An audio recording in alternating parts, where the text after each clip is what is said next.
Welcome to the Life of a Marketer podcast. My name is Jared, and today, as a guest, I have Scott Gelber.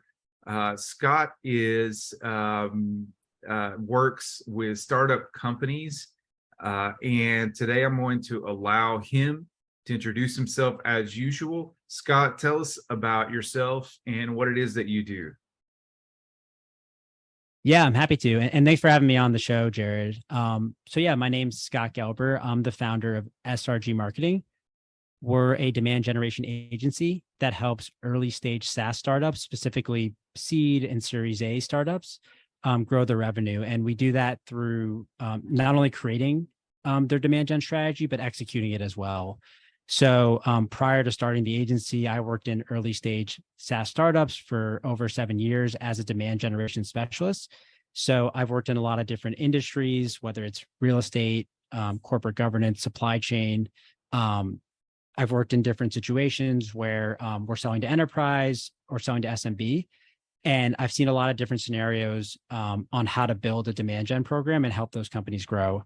So what we do is we go in, we really look at the business and we try to help these companies create a tailored strategy that's going to help them specifically grow as quickly as possible. Awesome. Thanks for sharing that. So what's the best thing about being in the marketing industry? Yeah, it's a good question. I think the thing I love the most about being in marketing is the fact that it's multifaceted. And what I think is cool, especially being a demand gen person and digital marketer, is you get to kind of use two parts of your brain. And what I mean by that is, marketing is very data driven and analytical. And at the same time, it's very creative. And, you're using a lot of skills outside of, being data driven. Do you mind if I run this back real quick? Sure, go ahead. Okay. So what I think the best thing about being in the marketing industry is that you kind of get to use two sides of your brain. One is marketing is very data driven and analytical. And on the flip side, it's very creative and you're using your writing skills and persuasion skills. So I don't know if there's a lot of professions that have that, but I like getting to use both of those parts of my brain. One, looking at the data, measuring it, making decisions off of data. And then two, being very creative in the copy you write, the ad campaigns, the marketing campaigns you run. You really get both of those, you get to use both of those sides of your brain, every day when you're doing it. And I think that's something unique and fun about the profession. Awesome. Yeah, I agree with that. Yeah, the same here. You're always having to.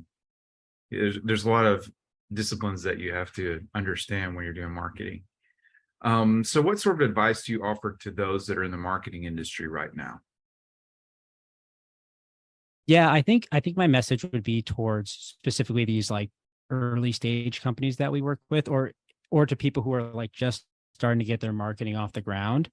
I think there's two things. I think the first thing is when you're thinking about building out a marketing strategy, the key thing I like to preach is that there's not a one size fits all strategy for every company. So you see a lot of these, stories of companies, growing really fast because they did product led growth or through SEO or through Facebook ads or Google ads or whatever it is. But just because that company grew that way does not mean that that's the way you're going to grow. So what I think is really required is thinking through a tailored approach where you're evaluating a few things in your market. One is like, what's the size of your market? Is it, are there endless amount of customers? Is it a small amount of potential customers? That really dictates the type of strategy you put together. Just understanding your industry and your ideal customer, like where do they consume content online? It's not the same for all buyers. And then the third thing is how mature is your product category? Is it something that people know about or searching? Is it something like a CRM software where basically everyone knows that you need to be using one, and people are searching for it and are aware of it? Or are you creating a product that is, new to market that no one's ever heard of? These are things that I think you have to evaluate. And based on those factors, you can create a much more tailored approach. And I think the second point I'm going to make, which kind of dovetails into this, is really adopting a CRM and a marketing automation system to create a data-driven strategy. So again, like, you might have hypothesis on what's going to work for your business, but you really don't know unless you're able to measure from those campaigns what's actually getting you sales meetings and what's turning into customers. So I think the only way to really do that and understand who is coming through these channels and the quality of those potential customers is with a CRM like HubSpot or any of the alternatives out there. So that would be the second piece of advice. And I think kind of the whole message is like, be curious, like don't assume that certain things are going to work. And let the data tell you what's working. Right. I've been in a lot of businesses where I thought something was going to do amazing for the business. It didn't, based on the data. I've been in other businesses where someone said, "Hey, I think we should do this strategy." And I've said, "I think that's a terrible idea." We go test it and it works amazingly. So having this like mindset of being experimental, being open, and really letting the data tell you what's working, that's going to help you identify your most profitable channels and like really be able to accelerate your marketing. Yeah, I kind of identify with that. I have marketing agency, and we do Google ads, but I think that things are moving more towards a more tailored or a broader approach in marketing. You have to be flexible, and things are changing so quickly that you have to be ready and willing to apply all sorts of crazy solutions, whether it's building an AI chatbot or, it's just moving so quickly that I think that the marketing agencies are all going to start to kind of push towards a different kind of model than a lot of them have now, which is, doing SEO or doing ads or, what do you think, like, for you, what is the right now for your new clients that are startups and you're doing demand generation? What are some of the biggest marketing channels that you're seeing right now that they should be utilizing? Yeah. So I think to your point, it really depends on the company. So like Google Ads, for example, that is one of the best performing channels for some of our clients. But there's a way to kind of identify and test that it is. So I'm sure this, like, some clients are like, I think we should be, advertising on Google Ads, or they're already doing it and they think that's like the best way. But we can quickly pull keyword research and see that almost no one is searching for, keywords around their software. So it's not always the right solution. But for the ones where we can identify that, it's a great channel. Some other things that are working well are, there's kind of two campaigns I recommend running for almost every client. It's hosting webinars and running direct mail campaigns. So webinars obviously are very straightforward. It's a consistent thing you can do every month to generate leads, right? You bring on a speaker, you do a topic. And what I like about the webinars are a couple of things. One is it can be a quick way to identify people who are interested in improving on the topic, or, whatever, or trying to solve a problem that your product solves. So it's a quick way to get warmer leads to generate meetings.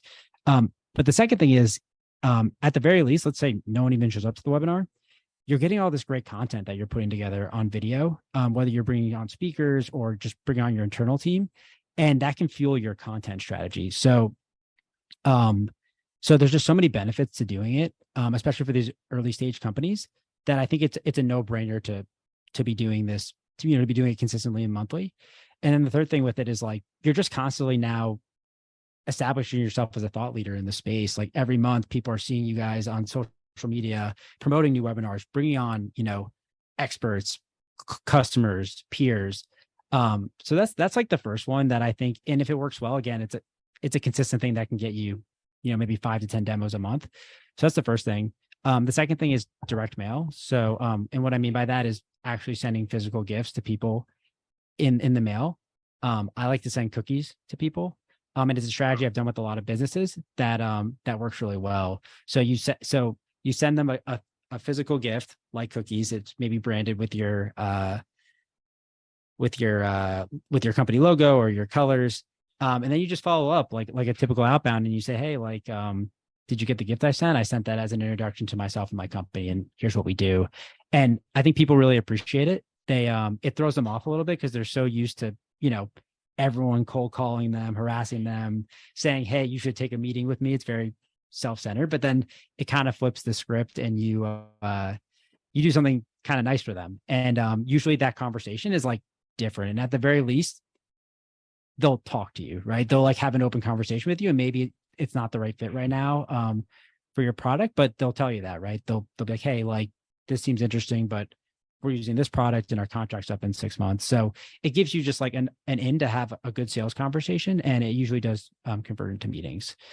Then the last thing I would say that has been working for some of the clients, and again, it's very dependent, but a lot of times what we can do. I gotta stop you there because I gotta show this. So I wrote my book, and that's what I'm doing myself for my own agency. I'm actually sending it as a gift to people, that companies that are interested in working with me. So I thought that was interesting that I'm doing that. Okay, I'm sorry. Go ahead.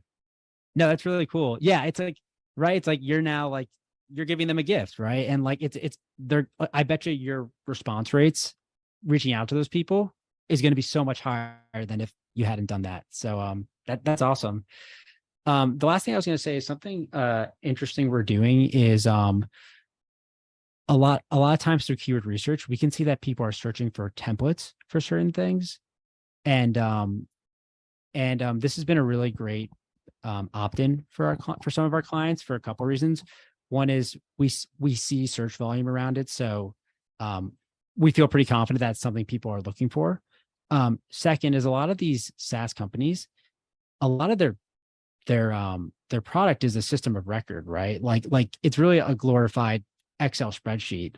So if someone's downloading, like a sales template to help them track their stuff, they're already showing strong desire to better organize their sales process, track things, right? It's a very clear bridge to wanting to, adopt a CRM. So what we're seeing is like, one, we're getting a lot of people to download it. Two, it provides value very quickly. They don't have to read a 30-page guide. It's just something they can quickly download and start using.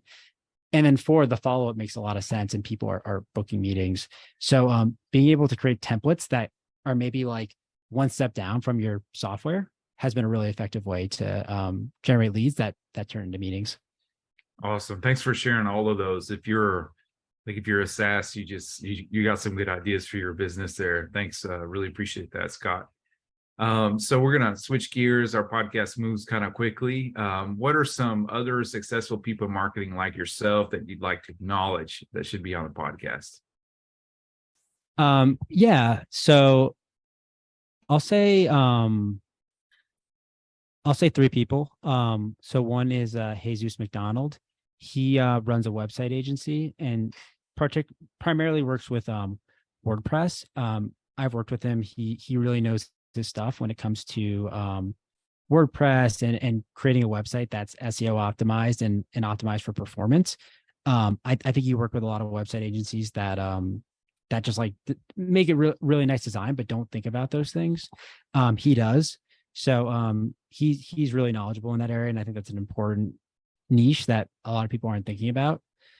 Actually, I'll just stick to two people. The second person would be my recently new partner, Brian Koffler.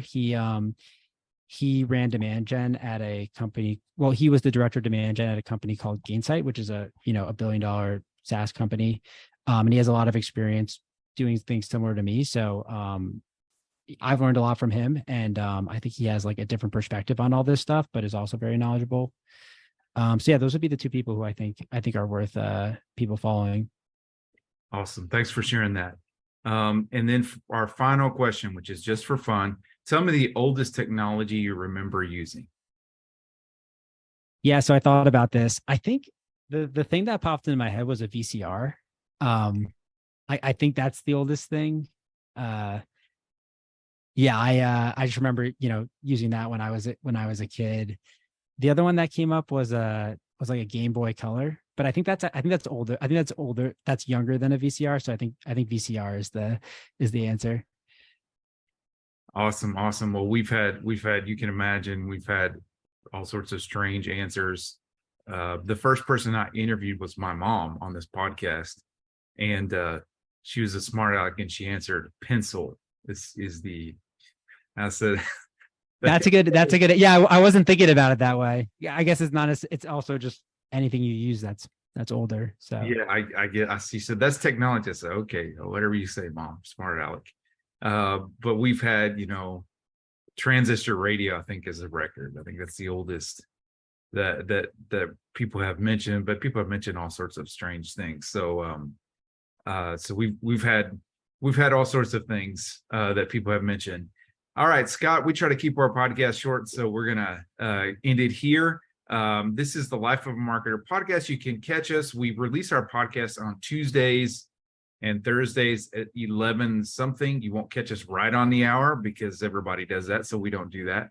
But we stream on LinkedIn, Facebook, social media. Also, we release it on our YouTube channel. So the Life of a Marketer podcast YouTube channel, which you can search on YouTube. You can subscribe to that channel and you'll get our podcast whenever it is released. So if you'd like to be added to the podcast email list when we send it out, you can email me at jared@hiveleadmarketing.com and we will make sure we get you added to the list. Please like and subscribe if you can to our podcast. We'd really appreciate it. Once again, Scott, thank you for jumping on this podcast.